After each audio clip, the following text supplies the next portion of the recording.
Hey there, and welcome back into the Direct Selling Accelerator podcast. My name is Sam Hind, and today we're going to talk about the things you're doing wrong.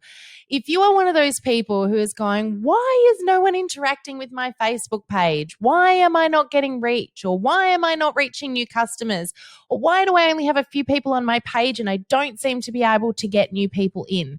Here's why. I've got 3 things that it is highly likely you are doing wrong right now. Now, I hate to focus on the negative. However, I really want to just cut to the chase here for a moment, because in nearly 100% of the cases where someone comes to me with these complaints, they're doing one or all of these things. So here we go. I'm going to dive in and give you the 3 things right now you are likely to be doing wrong. You ready?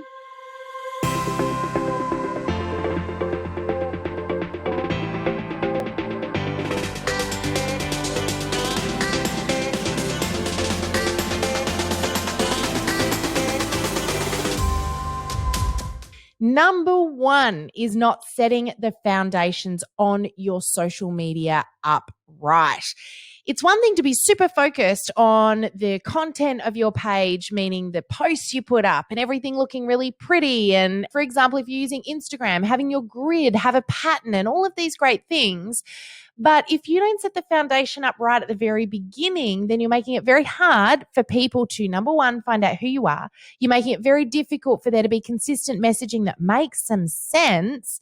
And you're not making it easy for people to connect with you and what you actually do and your passion and your core and all of those things. So what does the foundation look like? Well, the first thing is the basics, your profile picture, your cover image, the information about your business on your Facebook page. And if you're using Instagram, your bio being clear, concise, your profile picture being accurate, and consistent messaging. So what do those things need to look like? Well, first and foremost, your profile picture should always be your brand. So if you happen to have a logo, then that's what it should be. If you are your business, then it should be your headshot or an image of you, or even a very clear, not tiny weeny that people can't read, very clear slogan or something that is going to be recognizable. Your profile picture on Instagram and Facebook is your opportunity to brand you or your business or both together. It isn't the place to be putting pretty pictures that mean nothing to anybody. This is your opportunity to brand yourself. So for that reason, your profile picture, technically speaking, should never change, or only change if you change your branding. Okay, that's number 1. Number 2 is your cover image. Now, if you are using a cover image on Facebook, which you should be, it's your opportunity to start telling a bit of the story. So what this means is use images or video to paint a little bit of a picture. Images are processed by the brain 60,000 times faster than words. So your profile picture and cover image are the places you should be getting your point across as quickly as you can. Canva is a fantastic place to create beautiful cover images. You can do video, you can do slideshows, you can do moving GIFs, and you can use little collages as well. You can also use a couple of words here and there to get the point across. But get a little bit creative, have a bit of fun with it. But remember, your cover image is a place to start telling a bit of that story. Now, also check that in your bio on Instagram and in your about section on Facebook, you filled in all of the relevant details. So if someone wants to reach out to you, you've got your contact info there. You have made it clear who you are, what you do, and why you do it. Those 3 things need to be clear in your bio or in your Facebook about section, so that people know how to connect and resonate with you, and they know what you care about. Your passion is infectious and it matters. So make sure that you communicate what you can in a short, sharp, simple, and concise way, so that any new person coming to your profiles is able to find out the core information about who you are, what you do, why you do it. Okay, so foundation set. The next thing that it is likely that you are getting wrong is that you are not clear about who it is that you're serving. So you would have heard me talk many, many times before, if you've listened to anything that we've ever done, about getting clear about who your ideal customer is. Now, I'm going to sound like a broken record today because I'm going to repeat it all over again. your ideal customer is pivotal to your business. Why? Because when you know who that person is, your messaging will be clear. It will be concise. It will be consistent. And on top of that, you will have so much more joy in your business. And you know you've cracked this particular key when you have got customers coming to you left, right, and center. So I encourage you, work out who your ideal customer is. We like to call this your tribe. So work out who your tribe is and get really clear about how you're going to speak to them through your social media channels. Everything that you do needs to speak straight to that person. Your language that you use, the images that you use, you only need to please that person. Remember that if you're not making content for someone, you're making it for no one. So get really clear about who that someone is. And if you need any help with that, we're going to include in the show notes as well a very special little download that you can grab to work through our worksheet on who your ideal customer is. We would love to give that to you today. So we'll pop that in the show notes and you can download that and fill that in and spend a bit of time reflecting on who your perfect person is and how to find your tribe.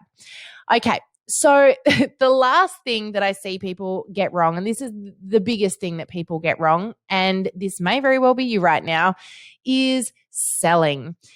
Social media is social media, but yet the social part is what most of us forget because we are so tuned into, I need to make a sale, I need to get more people on my team, I need to grow my business, that we let that cloud the bigger picture. Now, if you've got some customers, potential customers hovering out there in the shadows, they're not quite ready yet to commit, they're not ready to jump in and buy, but they're watching, they're not going to jump on out when you are hounding things down their throat all of the time. You know how turned off you get when you see someone constantly selling on social media and never ever making it about you.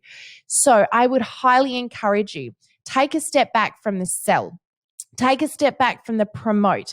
Take a step back from constantly ramming your business and your products down people's throats and think about how you can make it more interesting and engaging and entertaining.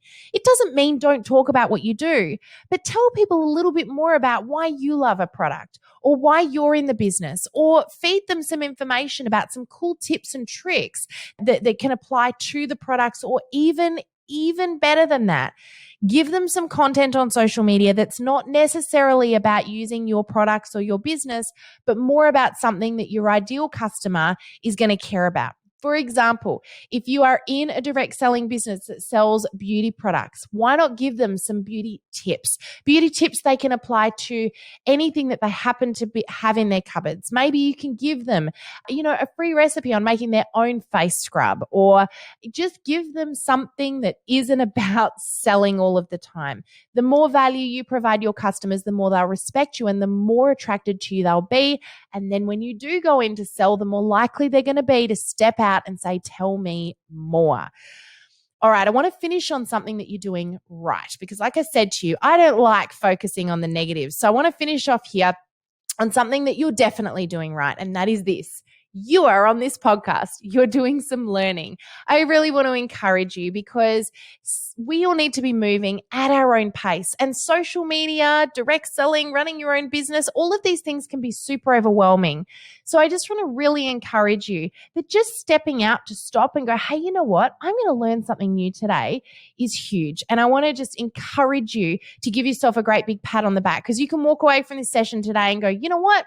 I did do something today and I absolutely am in the space of learning. So you are doing awesome. Well done. Keep doing what you're doing.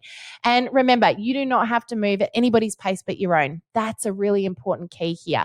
Just because somebody else is moving a million miles an hour in the world of social media doesn't mean that that's what you should be doing.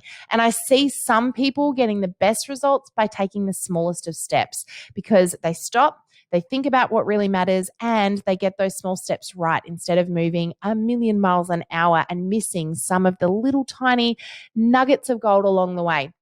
So I'm going to leave it with that one. This is a short and sweet episode today, but thank you again so much for joining me. God bless, and we'll see you on the podcast again next week. Bye for now.